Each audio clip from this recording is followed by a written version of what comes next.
বলছেন যে আল্লাহ সুবহানাহু ওয়া তাআলা যখন জান্নাত আর জাহান্নাম সৃষ্টি করেছেন তখন জিবরিল আলাইহিস সালামকে পাঠিয়েছেন জান্নাত জাহান্নাম দেখার জন্য। জিবরিল আলাইহিস সালাম জান্নাত দেখলো, বলল সুবহানাল্লাহ, এখানে কেউ কিভাবে না যায়। তারপর জাহান্নাম দেখলো, বললো লা, এখানে কখনো কেউ জাহান্নামে যেতে পারবে না, এত ডেঞ্জারাস। তারপর আল্লাহ সুবহানাহু ওয়া তাআলা তাকে আবার পাঠাইলেন। তারপর সে বলল না, জীবনে কোনোদিন কেউ জান্নাতে যেতে পারবে আমার মনে হয় না।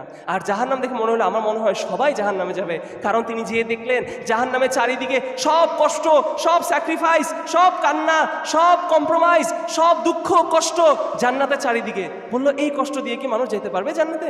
আর জাহান্নামের চারিদিকে কি দেখলো? সৌন্দর্য, সব দুনিয়ার টান, সব সুন্দর মহিলা, মানে যত ধরনের দুনিয়াবি আকৃষ্ট করার জিনিস আছে সব জাহান্নামের চারিদিকে। বললো সবাই নিশ্চয়ই জাহান্নামে যাবে। আপনি কি মনে করতেছেন আপনি জান্নাতুল ফেরদৌস চান? যেই জান্নাতুল ফেরদৌসে আবু বকর সিদ্দিক, ওমর বিন খাত্তাব, বেলাল রাদিয়াল্লাহু আনহু, সাফিয়া, যিনি ইসলামের জন্য নিজের লজ্জাস্থান দিয়ে স্পিয়ার ঢুকিয়ে তিনি প্রথম শহীদ হয়েছেন, তিনি যে জান্নাত পাবেন আপনি সেই জান্নাত চাচ্ছেন, আবার আপনি মনে করতেছেন আপনি দারুল কুফরে থেকে ভালো মুসলিম হয়ে সেই জান্নাত পাবেন। হ্যাঁ, অবশ্যই কষ্ট হবে, এটাই তো জান্নাতের দাম। এই কষ্টটাই তো জান্নাতের দাম। নাহলে কষ্ট আমি জান্নাত কি দিয়ে পেয়ে যাব? আমার যদি মসজিদে যাওয়ার রাস্তা সুন্দর থাকে, আমাকে যদি মসজিদে গেলে সবাই গ্রিন কার্পেট দিয়ে ওয়েলকাম করে, আমি রফলে দাইন করলে, আমি দাড়ি রাখলে, আমি জুব্বা পরলে, আমি সুদ না খাইলে যদি সবাই আমাকে চুমা দিত এসে, তাহলে জান্নাতের দাম আর কি হইল? ভেবে দেখেছেন কখনো এভাবে করে? কুল হাসবিয়াল্লাহ। আপনার প্রতিবেশী কুফফার হওয়ার জন্য কতটুকু দূরত্ব হইতে হবে চিন্তা করে দেখেন। মানে হচ্ছে ঘরের উঠান শেয়ার করলে আপনি এই হাদিসে অন্তর্ভুক্ত হয়ে যাবেন। আচ্ছা, এখন আপনারা বলতে পারেন যে আমি এটা কেন বললাম, এই হাদিসগুলো, এই আয়াতগুলো আজকে আমি কেন আনলাম? আমি এই জন্য আনলাম কারণ আমাদের সমাজে এখন একটা হিউজ কোয়েশ্চেন, দেশের অবস্থা, মুসলিম দেশের অবস্থা সব মিলায় আমাদের যারা নতুন নতুন এখন আমরা ম্যাট্রিক ইন্টার শেষ করছি অথবা ইউনিভার্সিটি লাইফ শেষ করছি, জব লাইফে ঢুকছি, অথবা মা বাবারা তাদের সন্তানকে নিয়ে যখন ফিউচারের কথা চিন্তা করতেছে, তারা ভাবতেছেন যে কি করবেন, সন্তান থেকে চিন্তা করেন তারা বিদেশে পাঠাবেন। বিদেশ বলতে দারুল কুফর, কুফফারদের দেশে পাঠাবেন। আমি আপনাদের সামনে কোরআনের আয়াত আনলাম, হাদিস আনলাম, যেটা আমাদেরকে স্পষ্টভাবে আম রুলিং বলছে যে আমাদের এসব দেশে যাওয়া হারাম। আমাদের এসব দেশে যাওয়া কি হারাম। আচ্ছা, তাহলে আমি আপনাদের কাছে কোরআন আনলাম, হাদিস আনলাম। এখন আপনারা বলতে পারেন না, বাস্তবতা ধরে আমাকে বলেন। আমি এখন বাস্তবতা ধরে বলবো ইনশাআল্লাহ, কিছু পয়েন্টস বলবো বাস্তব প্র্যাকটিস। বাট আমি মনে করি যে এটা দরকার নাই, আমার জন্য এটাই যথেষ্ট। কল আল্লাহ কল রাসূল, আল্লাহ সুবহানাহু ওয়া তাআলা বলেছেন, রাসূলুল্লাহ সাল্লাল্লাহু আলাইহি ওয়াসাল্লাম বলেছেন। বাট তাও আমি আমার কেসটা এন্ড করার জন্য আমি আমার বাস্তব এক্সপেরিয়েন্স গুলো আনবো। এবং এইগুলো কারা ধরে এনেছেন? আমি সাবিক লা ওয়াল্লাহ ওলেমা, শেখ বিন বাজ, শেখ উসাইমিন, শেখ আলবানী, আমাদের Sheikh doctor Abu Bakr Zakaria, doctor Abdullah Jahangir রাহিমাহুল্লাহ, ওনারা এগুলো তুলে এনেছেন। আমি সেগুলো ফেস করে এসেছি, আমি শুধু আপনার সামনে তুলে আনছি। সর্বপ্রথম ভাই, মসজিদে নামাজ পড়া কি ওয়াজিব নাকি না? জামাতে নামাজ পড়া পুরুষদের জন্য ওয়াজিব নাকি না? ওয়াজিব।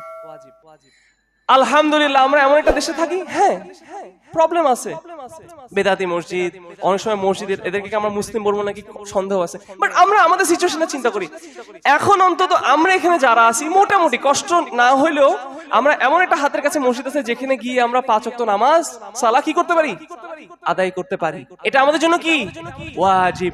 আমি 4 বছর বিদেশে থেকে আসছি, আমি কোনোদিন একটা আজান শুনি নাই।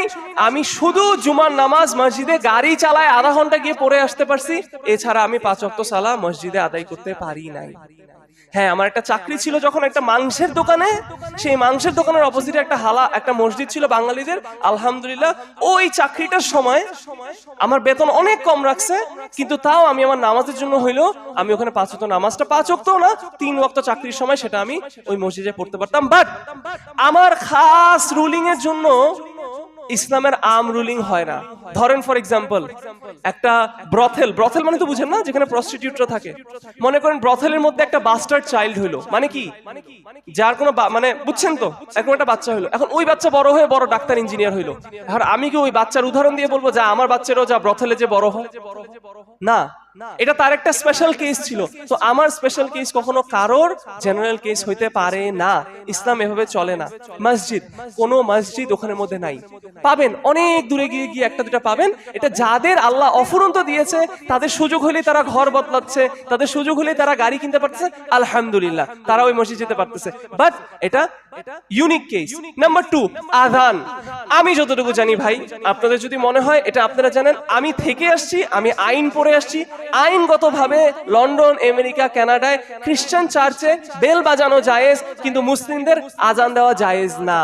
যদি আজান দেওয়া জায়েজ হয়ও, কিছু স্পেশাল মসজিদে বাইরে দাঁড়ায় খোলা গলায় আজান দিতে পারবে।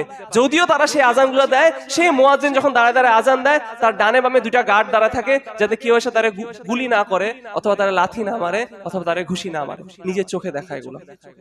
তারপরও কিছু স্পেসিফিক সিটি আছে, আমি বলবো না যে একদম নাই, যেখানে মধ্যে তারা অনেক কষ্টপিষ্ট করে গভর্নমেন্টের সাথে কোনো রকম কথাবার্তা বলে তারা আজান দেওয়ার ব্যবস্থা করছে। কিন্তু আমার এখানেই দলিল আছে, আমাদের নাবিল ভাই উনি নিউজিল্যান্ডে ছিল, যে মসজিদে আজান দিতে পারতো দূর 2 কিলোমিটার পর্যন্ত আজান যাইতো, বাট যখনই আজান দিত খ্রিস্টানরা বের হয়ে গালি দিত, এই ইউ গাইজ, এই তোরা। এটা স্বাভাবিক। আপনি চিন্তা করে দেখেন, আপনি কষ্ট করে বাড়ি টাড়ি বানাইছেন, আপনার ঘরে এসে এখন যদি আমি বসে থাকি, আমার বউ বাচ্চা নিয়ে বসি, আপনার বিরক্ত লাগবে না? তাহলে ওরা চিন্তা করে ভাই কষ্ট করে আমি দেশটা বানাইছি, আমার দেশ আমি চালাই। কাফেররা চিন্তা করে এই মুসলিমগুলো এসে আমাদের এখানে জোরে জোরে আল্লাহু আকবার আল্লাহু আকবার করছে, তাদের ভালো লাগবে না, তারা গালি দিচ্ছে। 3 নাম্বার, রাসূলুল্লাহ সাল্লাল্লাহু আলাইহি ওয়াসাল্লাম কি বলেছেন? মানুষ মরে যাওয়ার পরে তার কাছে 3টা জিনিস রয়ে যায় শুধু, তার ভালো, তার সাদকা জারিয়া, তার ইলমুন নাফি, যে ইলম শিখেছে, এবং তার সন্তান যে কত বড় জিনিস। রাসূলুল্লাহ সাল্লাল্লাহু আলাইহি ওয়াসাল্লাম বলেছেন যে তুমি বেশি বেশি সন্তান নাও, কিয়ামতের দিন তুমি আমাকে কি করতে পারবা? গর্বিত করবা। কি খালি বেশি সন্তান নিয়ে ছেড়ে দিব তা না, বেশি বেশি সন্তান নিয়ে তাকে আমি দিনের বুঝ দিব, দিনের শিক্ষা নিব। আপনি বিদেশে আপনার বাচ্চা জন্ম দিবেন, আইনগতভাবে আপনার বাচ্চাকে হেই বেয়াদব বলতে পারবেন না। উদাহরণ চান? আমি উদাহরণ দিচ্ছি। আমি একটা বাসায় গেছি লন্ডনে, আমার আব্বার ফ্রেন্ডের বাসা। ওখানে যে একটা বাচ্চা দেখতেছি আমার সামনে আসছে, বলে আঙ্কেলকে সালাম দাও, বলে ধুত, আমাকে বলছে ধুত, মুখে পারোটি লাগাই নিউটেলা দিয়ে চলে গেছে। আমি একটু স্ট্রেট ফরওয়ার্ড মানুষ, আমি বললাম আপনাদের দেশের বাচ্চারা কি এরকম বেয়াদব হয় নাকি? বলছে আরে তুমি আমার গল্প শোনো। একদিন আমার বাচ্চাকে আমি এরকম বকা দিয়েছি, এই আঙ্কেলকে সালাম দে বেয়াদব। ও স্কুলে গেছে, ও স্কুলে গিয়ে বলছে যে আমার প্যারেন্টস তো আমাকে ভার্বালি অ্যাবিউজ করছে। স্কুলের থেকে পুলিশ ফোন দিছে প্যারেন্টসকে যে তোর বাচ্চা আর তোর না, তুই বাচ্চা বড় করতে জানোস না, তুই বাচ্চাকে ভার্বাল অ্যাবিউজ করছস, তোর বাচ্চার দায়িত্ব আমরা নিব। বাচ্চাকে একটা খ্রিস্টান পরিবারের কাছে দিছে, বাচ্চাকে খ্রিস্টান পরিবারের কাছে দিয়ে বলছে 18 বছর পর্যন্ত এই খ্রিস্টান পরিবার ওরে বড় করবে। কিন্তু বাচ্চার তো মায়ের জন্য মন কান্দে, বাচ্চা কান্নাকাটি করা শুরু করছে। তারপর সরকার লাস্ট চান্স দিছে যে যা তোর আমি লাস্ট চান্স দিলাম, কিন্তু কোনো দিন যদি বাচ্চার উপর কোনো কিছু জোর করছস তাহলে কিন্তু তুই তোর বাচ্চা হারাবি। সেই দিন থেকে তারা ঘরে নিয়ম বানাইছে যে যা কর এটারে গালি দিবি না, এটা সামনে এসে নাচানাচি করুক, গান গাক, বেয়াদবি করুক, যা করুক, এরে বকা দিবি না। অন্তত ঘরে থেকেও বেয়াদব থাকুক, বাইরে গিয়ে তো খ্রিস্টান হয়ে যাবে। আরেকটা উদাহরণ, আরেক আঙ্কেল বাসার মধ্যে মেয়েরে দেখে জেনা করার জন্য এক ব্যাটারি নিয়ে রুমে ঢুকতেছে। বলে কিরে আঙ্কেল, আপনার মেয়ে তো জেনা করতেছে, ঘরে ব্যাটা আনতেছে, আপনার লজ্জা করে না? বলে দূর তোর লজ্জা রাখ, আলহামদুলিল্লাহ অন্তত আমার বাসায় এনে একটা ব্যাটার সাথে তো জেনা করতেছে। আমি এখন যদি একটা কিছু বলি, ও তো 18 বছর হয়ে গেছে, বাসা থেকে বের হয়ে একটা রুম ভাড়া নিয়ে, একটা বাসা ভাড়া নিয়ে নিজের অ্যাপার্টমেন্টে 10টা ব্যাটার সাথে জেনা করছে। আরেকটা আঙ্কেল তার ছেলেরা দেখে মেয়ে নিয়ে রুমে জেনা করতেছে নিজের ঘরে। আপনার ঘরে চিন্তা করে দেখেন, আপনার ছেলে মেয়ে নিয়ে আসছে, বলে কিরে আঙ্কেল কিছু বলেন না? বলে আলহামদুলিল্লাহ অন্তত তো মেয়ে নিয়ে আসছে, ব্যাটা নিয়ে আসে নাই, সমকামী তো করতেছে না। আপনি বলতে পারেন না আমি আমার সন্তানকে এগুলো শিখাবো না। আপনি শিখাইতে না চাইলেও আপনার সন্তানকে এগুলো স্কুল কলেজে শিখাবে। আপনি বলবেন না আমি তো স্কুল কলেজে পাঠাবো না, আমি তো ইসলামিক স্কুলে পাঠাবো। আল্লাহ যদি আপনাকে ততটুকু রিজিক দেয়, প্রত্যেক ইসলামিক স্কুলের বেতন আমি যতটুকু লন্ডনে দেখে আসছি, আমার বাপের এত টাকা থাকার পরেও আমার ওই সাধ্য নাই। $10,000 for one child.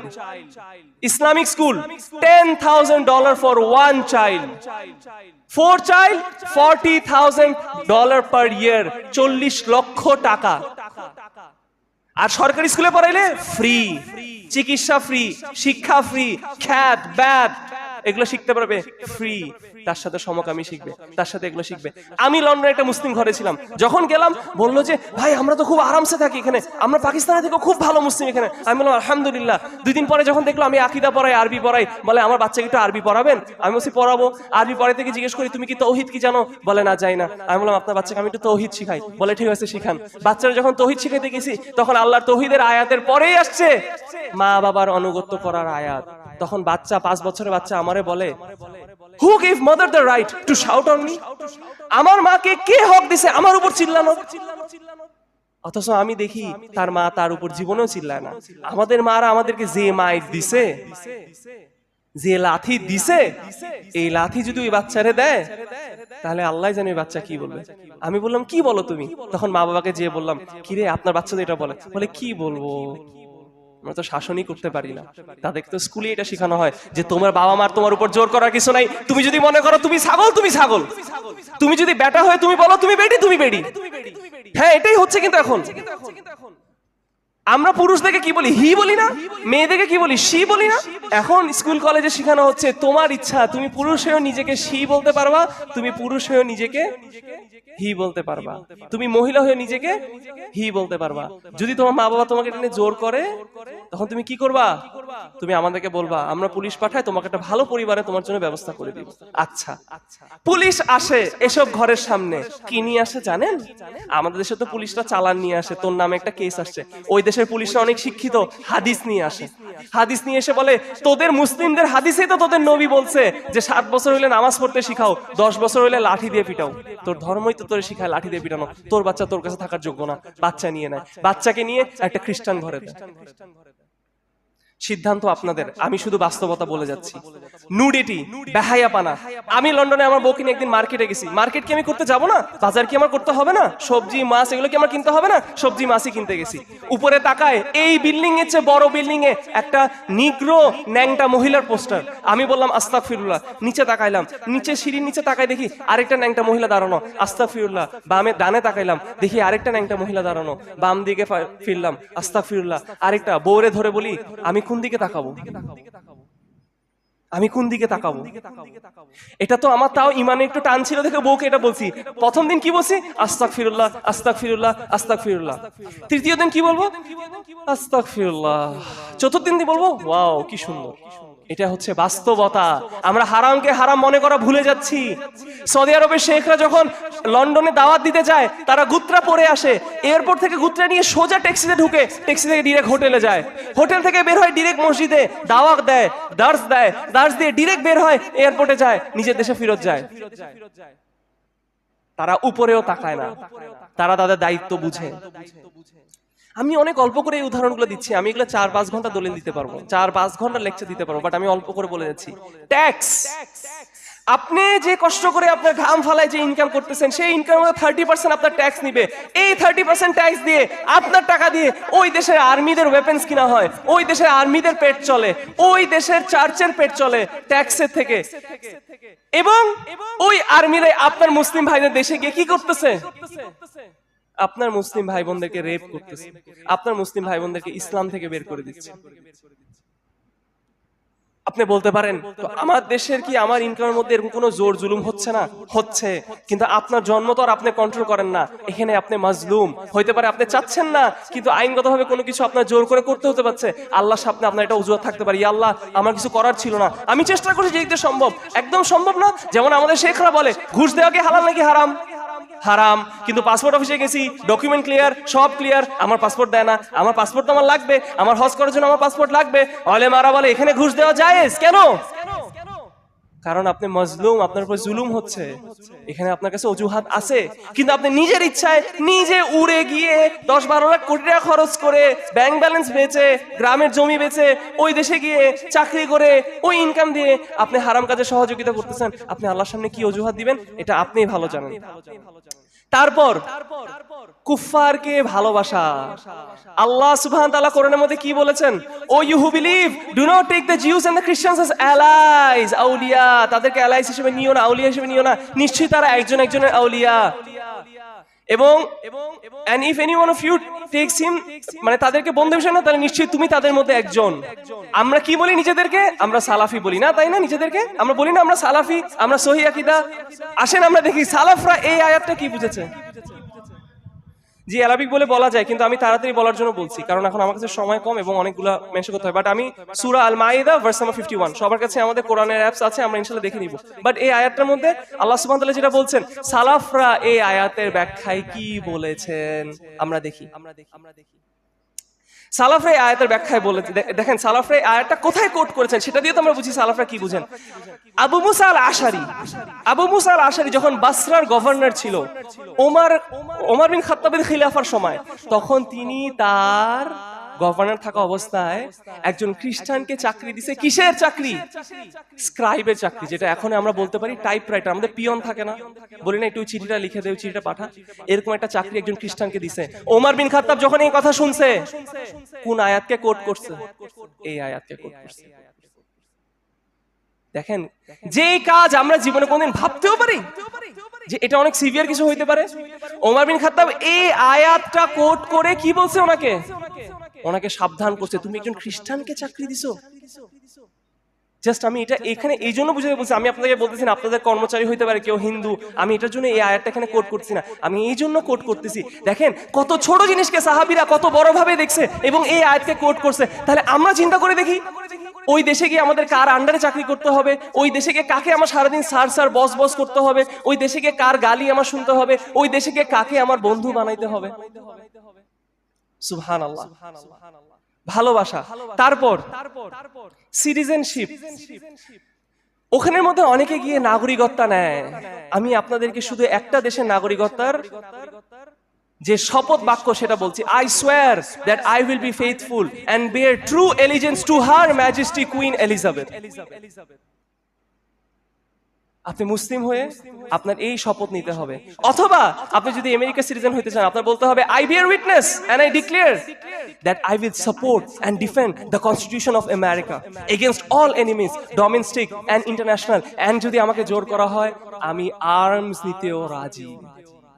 এখন আমেরিকা যদি কালকে, আপনি মনে করেন আমেরিকার নাগরিক, কালকে আমেরিকা আমারে বললো যে আমি আমেরিকার দুশমন, আপনার আমার বিরুদ্ধে আর্মস নেওয়া এই শপথ বাক্য হিসাবে অব্লিগেটরি। আপনি বলতে পারেন ভাই কিন্তু আমি তো এটা মিন করে বলি না, আমার সিচুয়েশনের জন্য আমি বলছি। আপনি যদি এটা মিন করে নাও বলেন, একটা হাদিসে রাসূলুল্লাহ সাল্লাল্লাহু আলাইহি ওয়াসাল্লাম বলেছেন যে এমন কত কথা আছে যে কথার আল্লাহর পছন্দ না, এবং আল্লাহ এত রাগ করবে যে এটাই তার কারণ হবে জাহান্নামের একদম নিচে থাকার জন্য। তাহলে আপনি যদি এটা মিনও না করেন, যদি আপনার এই কথাটা সেই বাক্যের মধ্যে পড়ে যায় যেটা আপনার কারণ হবে জাহান্নামের একদম নিচে থাকার জন্য, বাকিটা আপনারাই চিন্তা করে দেখেন। নেক্সট পয়েন্ট, আমি সবসময় কাদের উদাহরণ দিই ভাই, আমার কথা বলে কি লাভ? আমি শুধু ওলেমা থেকে কোট করব। ডক্টর আবু বকর জাকারিয়ার সাথে আল্লাহ সুবহানাহু ওয়া তাআলা আমাকে তৌফিক দিয়েছিল হজ করার। তো আমি যখন ওনার সাথে মদিনায় গেলাম, আমার হোটেলটা এমন ছিল যে আমার রুমে জানলা দিয়ে মসজিদে নববী দেখা যায়। কি সুন্দর দৃশ্য! ডক্টর আবু বকর জাকারিয়া এক সেকেন্ডও দেরি করলো না, গিয়েই তার জুব্বাটা খুলে ল্যাপটপটা খুলে জানলা পাশে দাঁড়ায় বই লেখা শুরু। আমি তারা তখন বললাম, শেখ আপনি তো এই মদিনারই একটা সময় নাগরিকের মতো ছিলেন, শেখ কেন বাংলাদেশে গেছেন? মদিনা থেকে যেতেন শেখ, কি সুন্দর সুযোগ। শেখ আমার বলছে গেল, কি বললো তুমি সাবিকেটা? এটা কি আমার দেশ? কোন দেশের কথা বলতেছে? মদিনার কথা বলতেছে যে এটা কি আমার দেশ নাকি? আমি এখানে পড়তে আসছি, আমার দায়িত্ব যেখানে, আমি সেখানে আমার দায়িত্ব পালন করতে গেছি, আমি এখানে কেন থাকবো? আমি শুনে অবাক হয়ে গেলাম। মদিনার কথা বলতেছি, কিন্তু দেখেন আমাদের শেখ খন্দকার আব্দুল জাহাঙ্গীর রাহিমাহুল্লাহ, সবাই ভালোবাসেন না? তিনি গোল্ডেন কি পুরস্কার, গোল্ডেন মেডেলিস্ট না? তাকে সৌদি আরবে প্রফেসর হওয়ার অফার দিছে। তিনি কি করছেন? লন্ডন আমেরিকার অফার না, সৌদি আরবে। তিনি সেটা ফালাই এসে যে কুষ্টিয়ার মধ্যে একদম সাদা মিটা পাঞ্জাবি পরে দার্স দেওয়া শুরু। সেই লোক কি হইলো? এই দাওয়ার কাজ করতে করতে রাস্তায় আল্লাহ সুবহানাহু ওয়া তাআলা তাকে নিয়ে গেলেন। যদি কারোর অন্য দেশে সেটেল হওয়ার এক্সকিউজ থাকে, ওনাদের সবচেয়ে বেশি রিজন ছিল ওই দেশে সেটেল হওয়ার, এবং সবচেয়ে বেশি জায়েজ ওনাদের জন্য ছিল, কারণ এটা মক্কা মদিনা। তারা মক্কা মদিনাকে ছাড়তে রাজি, কিন্তু আমরা লন্ডন আমেরিকা ছাড়তে আজকে দ্বিধা ফিল করি। আল্লাহু আকবার। আল্লাহ সুবহানাহু রাসূলুল্লাহ সাল্লাল্লাহু আলাইহি ওয়াসাল্লাম বলছেন যে আল্লাহ সুবহানাহু ওয়া তাআলা যখন জান্নাত আর জাহান্নাম সৃষ্টি করেছেন, তখন জিবরিল আলাইহিস সালামকে পাঠিয়েছেন জান্নাত জাহান্নাম দেখার জন্য। জিবরিল আলাইহিস সালাম জান্নাত দেখলো, বলল সুবহানাল্লাহ, এখানে কেউ কিভাবে না যায়? তারপর জাহান্নাম দেখলো, বললো লা, এখানে কখনো কেউ জাহান্নামে যেতে পারবে না, এত ডেঞ্জারাস। তারপর আল্লাহ সুবহানাহু ওয়া তাআলা তাকে আবার পাঠাইলেন। তারপর সে বলল, না, জীবনে কোনোদিন কেউ জান্নাতে যেতে পারবে আমার মনে হয় না। আর জাহান্নাম দেখে মনে হলো আমার মনে হয় সবাই জাহান্নামে যাবে, কারণ তিনি যে দেখলেন জাহান্নামের চারিদিকে সব কষ্ট, সব স্যাক্রিফাইস, সব কান্না, সব কম্প্রোমাইজ, সব দুঃখ কষ্ট জান্নাতের চারিদিকে। বললো এই কষ্ট দিয়ে কি মানুষ যেতে পারবে জান্নাতে? আর জাহান্নামের চারিদিকে কি দেখলো? সৌন্দর্য, সব দুনিয়ার টান, সব সুন্দর মহিলা, মানে যত ধরনের দুনিয়াবি আকৃষ্ট করার জিনিস আছে সব জাহান্নামের চারিদিকে। বললো সবাই নিশ্চয়ই জাহান্নামে যাবে। আপনি কি মনে করতেছেন আপনি জান্নাতুল ফেরদৌস চান? যেই জান্নাতুল ফেরদৌসে আবু বকর সিদ্দিক, ওমর বিন খাত্তাব, বেলাল রাদিয়াল্লাহু আনহু, সাফিয়া, যিনি ইসলামের জন্য নিজের লজ্জাস্থান দিয়ে স্পিয়ার ঢুকিয়ে তিনি প্রথম শহীদ হয়েছেন, তিনি যে জান্নাত পাবেন আপনি সেই জান্নাত চাচ্ছেন, আবার আপনি মনে করতেছেন আপনি দারুল কুফরে থেকে ভালো মুসলিম হয়ে সেই জান্নাত পাবেন। হ্যাঁ, অবশ্যই কষ্ট হবে, এটাই তো জান্নাতের দাম। এই কষ্টটাই তো জান্নাতের দাম। নাহলে কষ্ট আমি জান্নাত কি দিয়ে পেয়ে যাব? আমার যদি মসজিদে যাওয়ার রাস্তা সুন্দর থাকে, আমাকে যদি মসজিদে গেলে সবাই গ্রিন কার্পেট দিয়ে ওয়েলকাম করে, আমি রফলে দাইন করলে, আমি দাড়ি রাখলে, আমি জুব্বা পরলে, আমি সুদ না খাইলে যদি সবাই আমাকে চুমা দিত এসে, তাহলে জান্নাতের দাম আর কি হইলো? ভেবে দেখেছেন কখনো এভাবে করে? সুবহানাল্লাহ। আমরা সবাই মুসলিম, আমরা সবাই জান্নাতে যেতে চাই, তাই না? জান্নাতে যাওয়ার উপায় কি? ভালো আমল, তাই না? সূরা আল আরাফে বলা হচ্ছে, আরাফ একটা জায়গা আছে যেখানে আমাদের কিছু মানুষ থাকবে যার ভালো আমল খারাপ আমল ইকুয়াল হয়ে যাবে। তার জান্নাতে যাওয়ারও রিজন নেই, জাহান্নামে যাওয়ারও রিজন নেই। সে এমন একটা জায়গায় দাঁড়িয়ে থাকবে, এখান থেকে সে জাহান্নামীদেরকে দেখবে, আর ছেড়ে জান্নাতীদেরকে দেখবে। সে তখন টেনশনে থাকবে। আমি আপনাদেরকে একটা প্রশ্ন করি এখন, যে ওই আরাফে ছিল অথবা যে জাহান্নামে একটা গুনার জন্য গেছে, জাহান্নামে গেছে কিসের জন্য? একটা গুনার জন্য।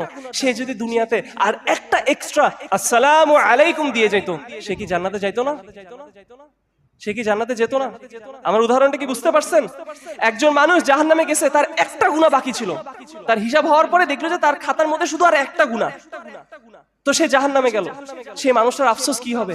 আমি পৃথিবীতে একটা যদি সালাম দিয়ে যেতাম, জান্নাত না ডাইরেক্ট। শেখ নাসিরউদ্দিন আলবানীকে যখন এই প্রশ্ন করা হয়েছে যে আমরা কি দারুল কুফরে থাকবো, তিনি বলছে তুমি কি মুসলিম? তুমি কি জান্নাত চাও? তুমি মুসলিম দেশে যত কষ্টই থাকো, তুমি বাসা থেকে বের হলে ঘরের দারোয়ান, চাচা সালাম আলাইকুম, রাস্তা দিয়ে বের হলে সালাম আলাইকুম, ওয়ালাইকুম আসসালাম, রিকশাওয়ালা সালাম আলাইকুম, মসজিদে ঢুকলে সালাম আলাইকুম, মসজিদে ঢুকলে ফেরেশতাদের দোয়া, এই সব কি আপনার জান্নাতে যাওয়া সহজ করে দিবে না রে ভাই? এগুলোর কি আপনার সামনে কোনো মূল্য নাই?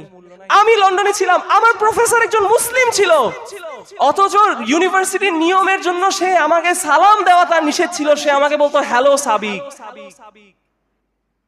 সে আমাকে ঈদের দিন যখন দেখা হইলো, সে আমাকে বলতেছে হ্যাপি ঈদ, লাইক ঈদ মুবারক। সে আমাকে বলতেছে হ্যাপি ঈদ। ক্লাসে ঢুকলে সে আমাকে বলে না আসসালামু আলাইকুম, সে আমাকে বলে গুড মর্নিং সাবিক। প্রাতিষ্ঠানিকভাবে এটাই নিয়ম। আপনি বলতে পারেন প্রাতিষ্ঠানিকভাবে নিয়ম, আমি এমন প্রতিষ্ঠানে পড়ছি যেখানে প্রাতিষ্ঠানিকভাবে এটা নিয়ম না।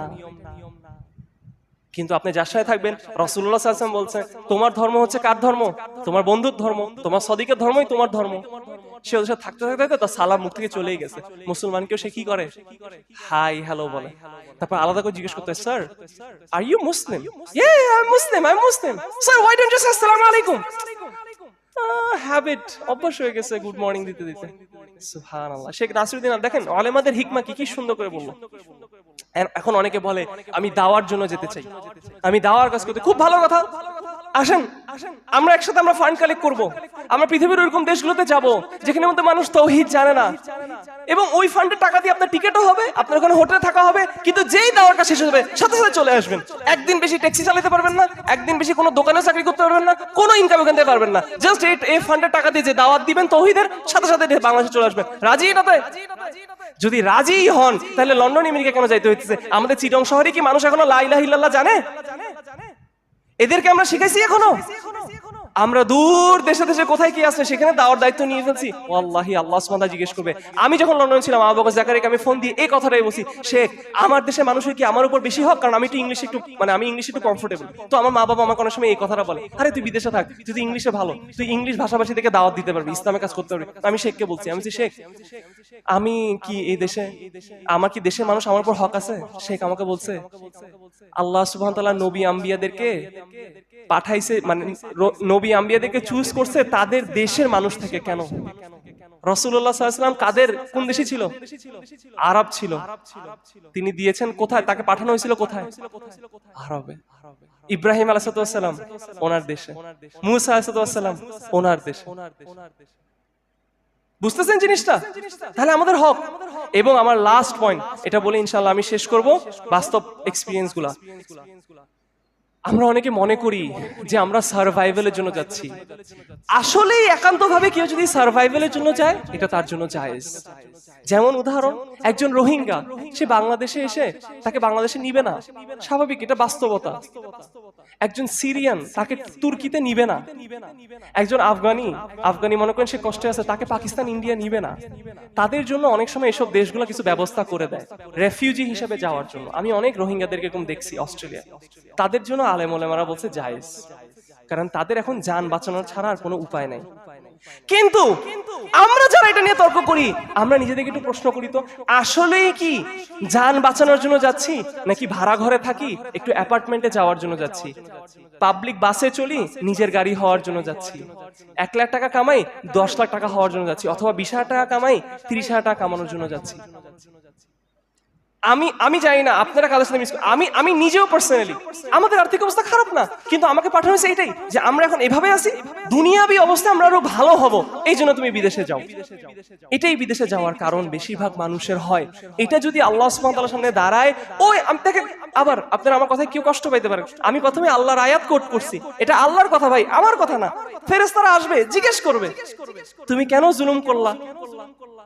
এখন মানুষ বলে কই জুলুম কই করলাম, মানুষ তো জুলুম কই করলাম জুলুমের অর্থই তো বুঝে না। এখনো বেশিরভাগ মানুষই তো বুঝে না যে ধর্ম নিয়ে ঠাট্টা করলে একটা মানুষ অমুসলিম হয়ে যায়। বুঝে?